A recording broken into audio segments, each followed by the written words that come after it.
آپ مفتی اعظم ہند مولانا مصطفیٰ رضا خان رحمۃ اللہ علیہ کو دیکھیے، اعلیٰ حضرت امام اہل سنت کے فیض یافتہ، آپ کے تربیت یافتہ مفتی اعظم ہند، آپ نے مسائل فقہیہ میں جو اپنی خدمات انجام دی ہیں وہ بھی اپنی مثال آپ ہیں، اور اس کے ساتھ ساتھ جہاں جہاں اسلام کو درپیش چیلنجز میں مفتی اعظم ہند رحمۃ اللہ علیہ کے کردار کو ہم دیکھنے کی طرف بڑھتے ہیں تو وہ بھی ایک اعلیٰ مثال کے طور پر ہمارے سامنے نظر آتا ہے۔ کلمہ حق کہنا یہ آسان ہوا کرتا ہے، اور بند کمرے میں کہنا، اور آج کے دور کی بات اگر کریں کہ بند کمرے میں بیٹھ کر کیمرہ لگا کے کوئی بات کرنا اور لوگوں تک پیغام پہنچانا، یہ بہت آسان ہوا کرتا ہے، لیکن میدان میں اتر کر دشمن کی آنکھ میں آنکھ ڈال کر کلمہ حق بیان کرنا یہ آسان بات نہیں ہوا کرتی۔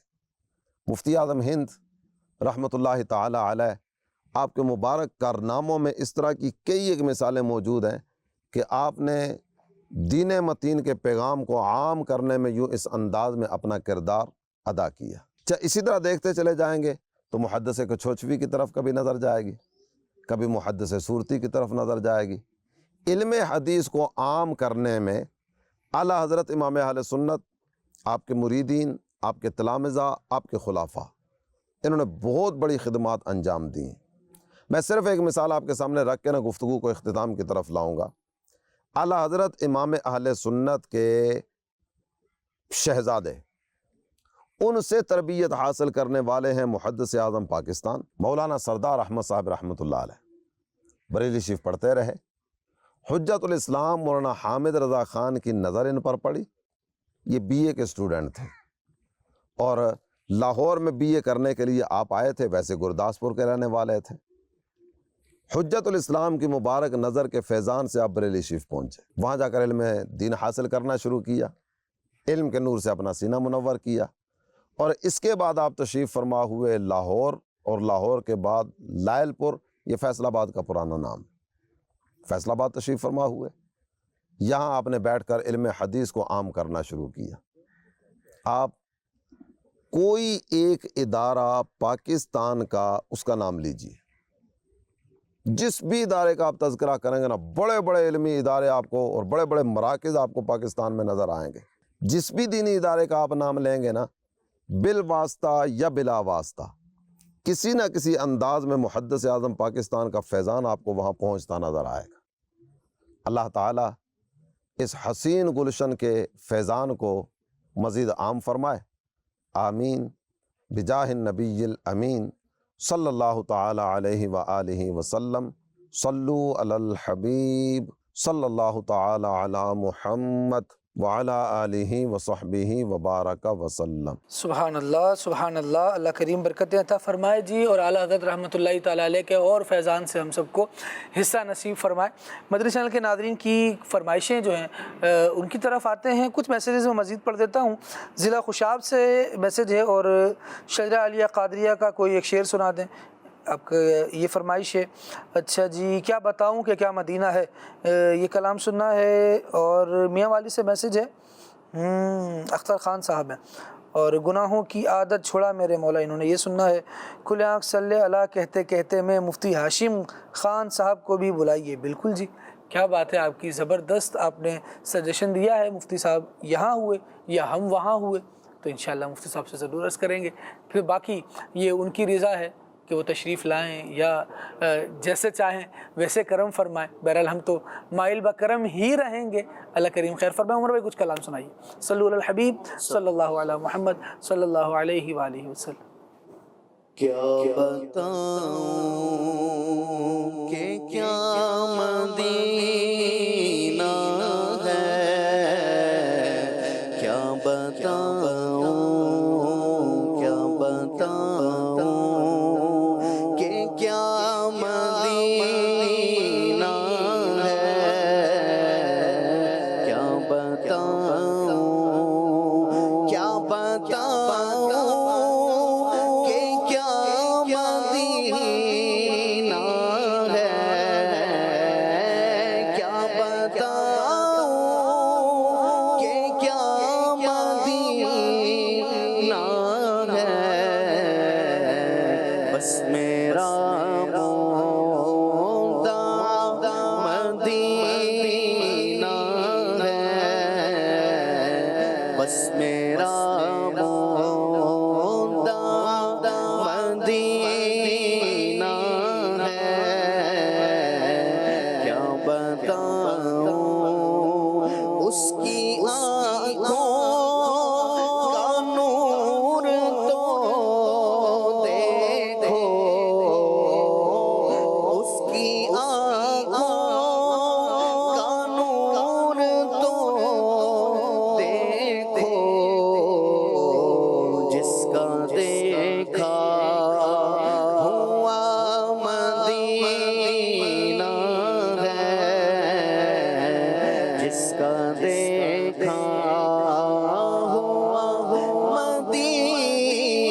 مدینہ ہے،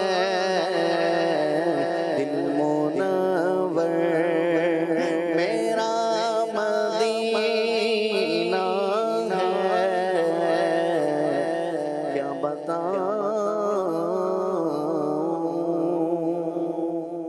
ماشاءاللہ ماشاءاللہ مزید.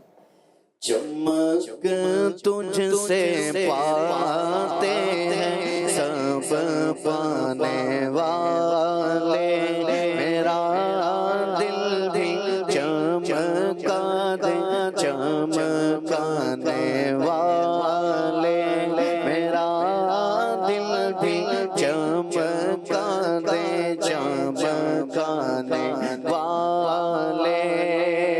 تو زندہ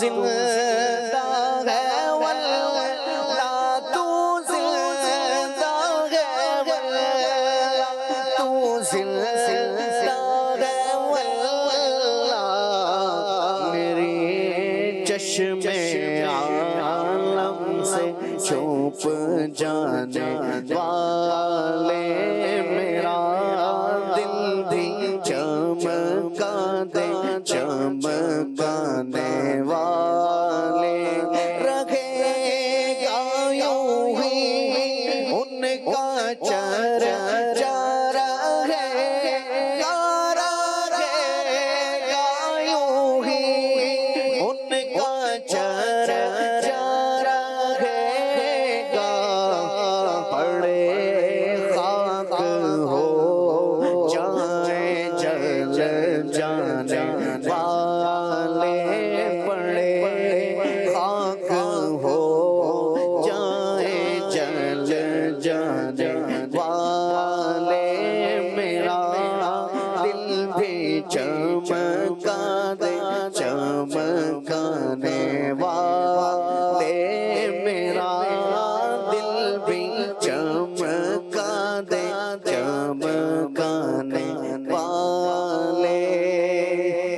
کر کے چراغ جشن مناؤ، کر کے چراغ جشن مناؤ، پیارے نبی کی جلوہ گری ہے، پیارے نبی کی جلوہ گری ہے، گیت خوشی کے جھوم کے گاؤ، گیت خوشی کے جھوم کے گاؤ، پیارے نبی کی جلوہ گری ہے، پیارے نبی کی جلوہ گری ہے، میرے پیارے نبی کی جلوہ گری ہے.